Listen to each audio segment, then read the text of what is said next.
Alright Warhams, let's get to Warhamming. In this episode we'll be painting this Chaos Lord in Terminator Armor.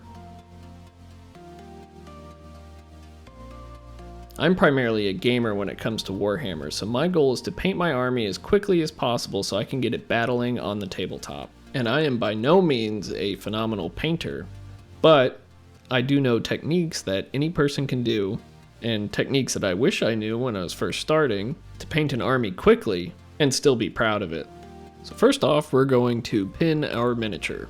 Pinning a miniature is putting pins in their feet, or a lot of times if it's a hard to build model, you can pin parts together so that they're easier to glue and they are more structurally sound.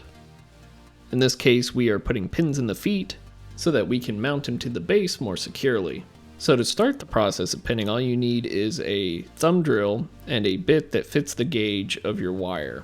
Some people use paper clips. I just happen to be using this flexible 22mm copper wire. When gluing the pin, use a tiny amount of glue because if it's overloaded, it'll poop out of the hole and make it hard for the miniature to fit cleanly on the base. Once your pins are glued, it should look like your miniature is on tiny stilts. An added bonus for pinning our miniature this early on in our process is that we can use it to mount him to a handle, which will make him easier to paint. I like painting my miniatures without the base on so I can get up deep in their undercarriage without that annoying base in the way.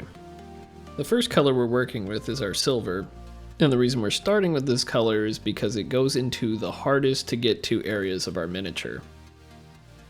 The reason we're starting with our hardest to get to areas is so that I can be sloppy and not have to worry about touching it up too much later. Some people recommend painting the color that covers the most surface area. I recommend painting what's most likely to cause collateral damage. The more time we spend being careful, the more time we spend on our miniature. As you can see, all the hard to get to areas are his joints that border all of the raised armor details. And I'm not being particularly careful here, I'm just trying to get good coverage on all of these areas. So here he is with all of his silver details painted, and he's really starting to come to life. So next up is gold. This is going to be our second most time consuming step. I like to start down at the legs because when you look at a miniature, your eyes are naturally drawn to their face, and it gives me time to warm up and do better by the time I get to the head and shoulders area. I'm still not being very careful yet. I'm letting the gold get onto the flat, non-detailed areas and only really taking care around the silver. So when building and painting my armies, I like to have a narrative or theme in mind. The Black Legion warband I've been working on is led by this big boy right here. And being the leader of the warband, he's got no one else to answer to, so I want to portray the power going to his head.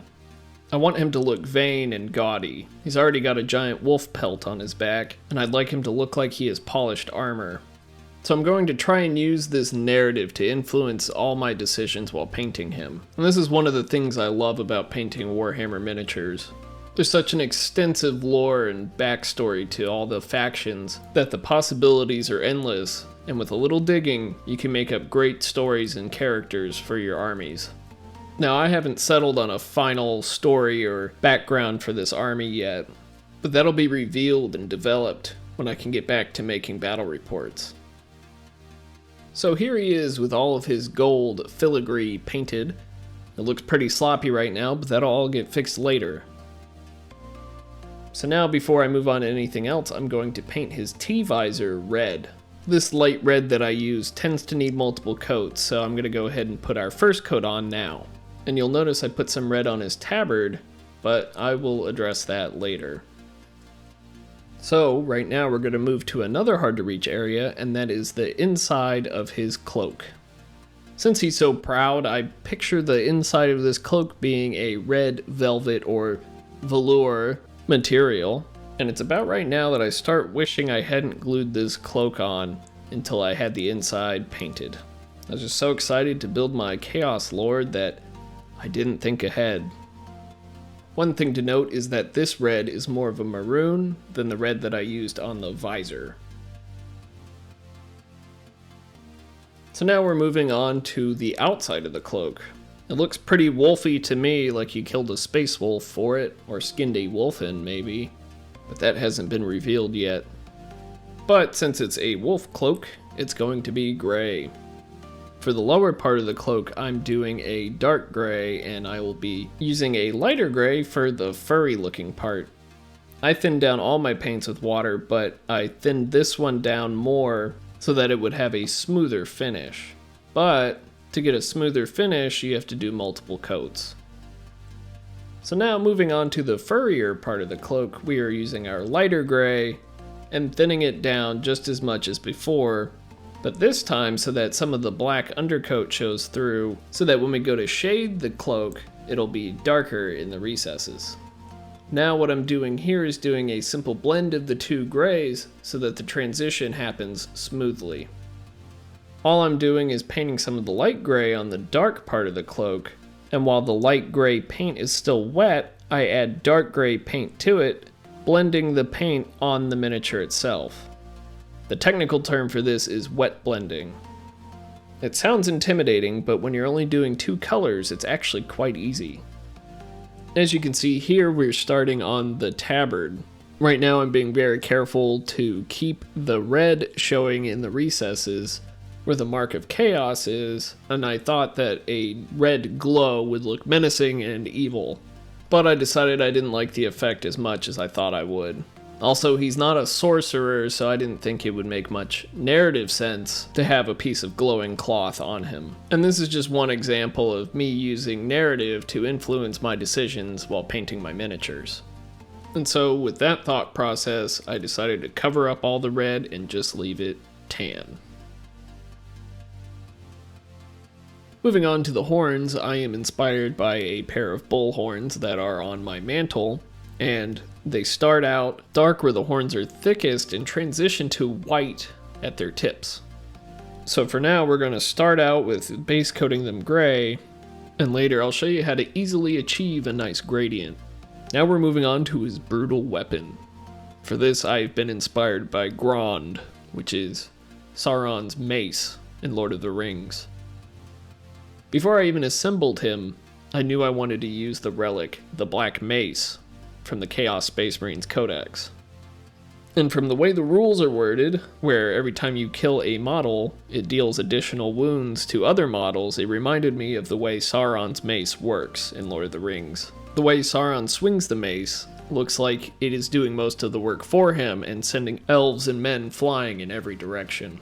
Since it is called the Black Mace and is an evil weapon, I've decided to paint it a dark metallic. So all I'm doing is mixing black with my normal gunmetal silver and applying it to the mace. So it's not quite as dark as I'd like it to be at this point, but I will be adding some black wash to it to really darken down the color. So now we are almost completely base coated, and we will be moving on to the longest step of the process. The step is the most important though because of the way I paint, where I'm not taking too much care at first, because I'm going to be painting over all the mistakes I made previously and getting a consistent black color for all of his base armor. So normally I like to use a fairly large brush because it holds more paint and I can paint further without having to go back to get more from my palette. But for this process, I will have to use a smaller brush so I can get deep in between the details and not get any unwanted black on my already painted areas. One trick for this part is to treat his armor like a coloring book, where you outline the panel that's going to be black and then fill in the center. Taking care around the outline helps keep you from spilling over into unwanted areas, and then makes the filling of the center quick and easy. And while I'm doing this process, I'm also looking for mistakes that need to be fixed in the other colors. So I start at the bottom and work my way up, and whenever I see a mistake in either gold or red or what have you, I touch that up while I see it, so that I don't have to come back later. And then I'm also sure that I've checked over the whole miniature in detail, because there's nothing worse than after washing noticing mistakes that you missed earlier. And the way we're going to be washing him will make it harder to go back and touch up any of these black parts. I'll show you why that's the case later. So here he is, fully base coated, and you'll notice how crisp the lines are now. So nice and crispy, and the colors are so separate from each other. No longer the sloppy blob of gold and silver and black. This part always gets me excited because it helps remind me that everything I've done is going to yield a great result. Now we will be moving on to shading the model. I will be using Nuln Oil Gloss, not to be confused with Nuln Oil. The glossy finish to this wash will achieve that polished look that I'm searching for. It also saves me time because I won't have to highlight it by hand, and the real world light will highlight the miniature naturally. The drawback to this is it'll make future touch-ups harder because when you put regular paint on top of the gloss, that area won't be shiny anymore. So when shading your model, you don't want your brush overly loaded with the wash. I like to start in more recessed areas that have more detail so that it can pool in those areas, and then when I drag it over the flat surfaces, it won't pool unnaturally because I have less on my brush by the time I get there. And then I can still achieve the gloss finish. So now that his armor is all polished, I'm just going to pull some of this wash out of his visor, using a clean, damp brush so that the capillary effect sucks the wash out of the recess and into the bristles. Now we are moving on to our non-metallic areas that we're going to wash, such as his cape and his tabard. I like using brown washes for cloth because it helps portray the items being stained by the wares of battle, such as gunpowder, dirt, smoke, all staining the cloth. And it's the same thing here, starting in the recesses and working my way out, pushing anything around that is pooling unnaturally, and making sure I'm bringing out all the rich detail. Now when shading the cloak, it's actually trickier than doing the smaller detailed items. There's so much flat surface area that you really have to be careful about keeping it from pooling. All I do is drag it from the tops into the deeper recesses. If there is some pooling on the flat areas, it's okay, I'll show you how we'll fix that later. And if you're not happy with the results from one wash, hit it again until you're satisfied. So now we will be using the original Nuln Oil. We're going to be using it on the black mace to darken down that color. I kind of picture the mace sucking in all of the light around it like a black hole and destroying the hopes and dreams of his enemies. So here we are fully washed and you can see all the nice detail showing up. And this used to be the step that I would stop at, which is perfectly fine, but your armies are going to look a little muddy and dingy.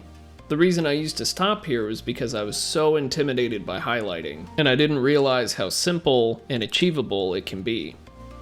Since he's so dark with his black armor and dark gold, and with the wash only making him darker, highlighting him will be a great way to brighten him up and make it easier to see all of his details. So first we're going to start with the cloak, and all I do is I take that lighter shade of gray and run it along all of the ridges up and down the back. It looks pretty drastic at first, but as that light gray dries, the shades are actually closer than they first appear. This is similar to what people call edge highlighting, but it's not nearly as thin or detailed as that technique. This step also helps us cover up any unnatural pooling on our raised areas that occurred when we shaded the cloak. Now this next part is kind of an optional step, but it helps blend the difference between the recesses and the ridges. All I'm doing is I'm coming back with our original gray color, which is now lighter than the gray on the cloak that has a wash sitting on it. And I'm going in between the deepest recesses and where our highlights start.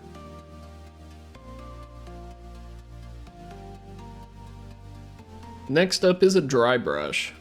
So I'm going to put my lightest gray I own on my dry palette, because if I use my wet palette, the bristles get wet and it's too hard to get the paint out of them. Then take this big floppy brush and get it nice and saturated. Then I'm going to rub it on my paper towel until I think I've rubbed off too much, rub off a little bit more, and then start lightly dusting the cloak with it, being extra careful to only touch the very tops of these ridges. Now we're going to do the same thing for his tabard, but with white. This is a little bit trickier because we don't want to get white on any of our gold or black, but I have so little on my brush that you have to focus on an area for any of it to show up. So any collateral damage will be unnoticeable. So here's a final look at our tabard. The combination of shading and highlighting nicely bringing out all the detail of that mark of chaos. So our next step is highlighting our gold. This step is also completely optional, and I don't do it for all the miniatures in this army.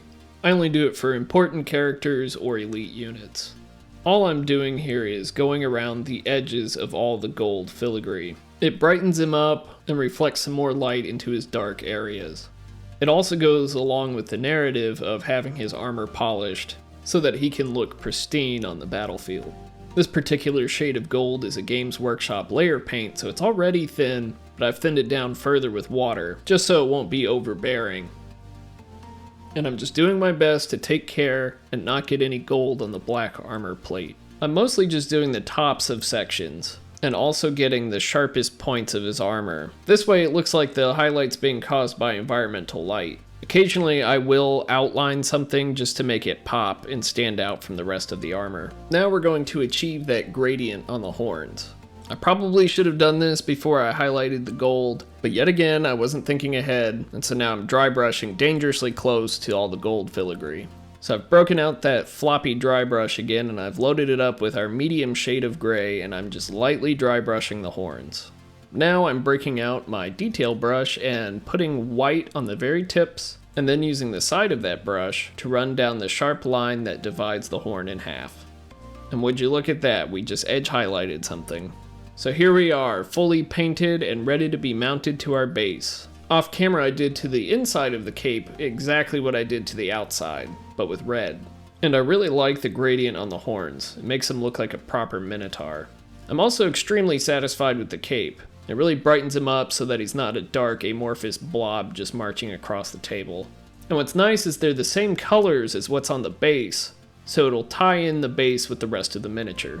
To mount him to the base, I put red paint on the tips of the pins so that I can mark where to drill the holes. Then I break the thumb drill out again and drill through the base. If you really like the way this base looks, check out the video here to see how I make it. Then, once I have the pins all the way through, I don't even super glue, I just fold them over so that if the base breaks or needs repairs, I can unfold it and just pull him off, fix the base, or put him on a new one if needed. You just need to be sure that you're really pushing the miniature into the base before you make that fold. So here we are with our finished results. I'm extremely happy with the way he turned out, and I think he'll look like a fearsome leader on the battlefield. And oddly enough, the cape is my favorite part. It goes to show that just a little bit of highlighting can really take your painting to the next level. I'd like to feature him in a battle report soon. I'm not sure when I'll be able to start recording those again, but if you subscribe, you'll be one of the first to know when I do. But for now, you can check out the battle report I do have, and my guide to making this base. Well, alright Warhams, thanks for warhamming with me, and I'll see you in the next one.